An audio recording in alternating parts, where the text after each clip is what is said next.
Parenting may be the most challenging and important job we'll ever face. It's certainly the most mysterious. Our children come with no instruction manuals, no blueprints guaranteeing success. And so we puzzle over the great riddle of raising our kids. Dr. Lawrence Kuttner, a clinical psychologist, teaches at Harvard Medical School and is a columnist for Parents Magazine. What makes it difficult now is that the problems faced by parents of this generation are quite different from the problems faced by parents of 1 or 2 generations ago. We begin with Barry and Barbara Cohen, who've been fighting with their 2 sons, ages 9 and 7, about everything from homework to bedtime. Unsure of what to do, Dad does what was done to him. I spanked one of my children so hard. I hated myself. I said, I said, what am I doing?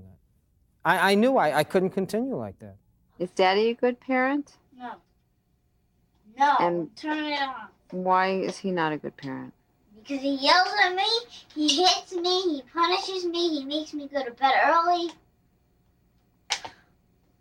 And why does he do that? Because he's mean. Tell me an episode when you lost control. The 2 of them would be fighting.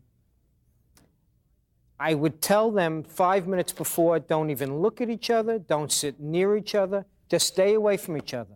A minute later, one of them is crying or both of them are crying.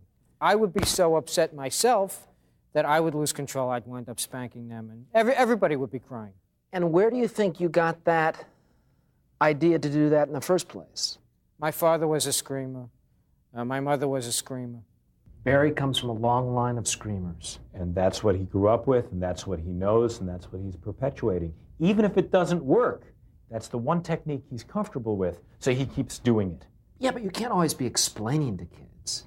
Well, no, you can't always be explaining to kids, but you can say, you guys are acting out too much.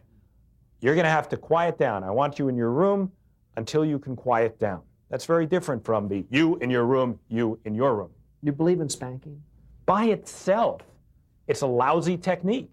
It doesn't teach the child anything new, except to fear you. Carrie and Michael Pollack have 2 sons, 7-year-old Zachary and 4-year-old Dylan. Capturing the chaos on tape is easy compared to calming the storm. What would you do?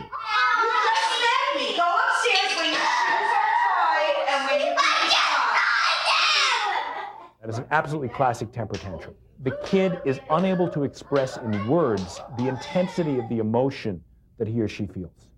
And so it comes out with flailing arms and kicking legs and screams. They're completely out of control. So what you want to do is you stay calm. Your child needs to borrow your calmness. I like that idea. What you do is you walk over and you physically move your child, even if it's only 2 or 3 feet. Why? It shows that you are in control of the situation. There are times, are there not, when punishment is absolutely called for? Well, discipline is different from punishment. Right? Discipline has to do with teaching. And yes, there are times when a kid needs to see the consequences of behavior. What I like having is natural consequences of things. Your child loses his baseball mitt all the time, well, you don't go out and buy another one. How about timeouts? What do you think about timeouts? Pretty effective? There are 2 purposes to timeout. One is your child has to calm down, get back in control.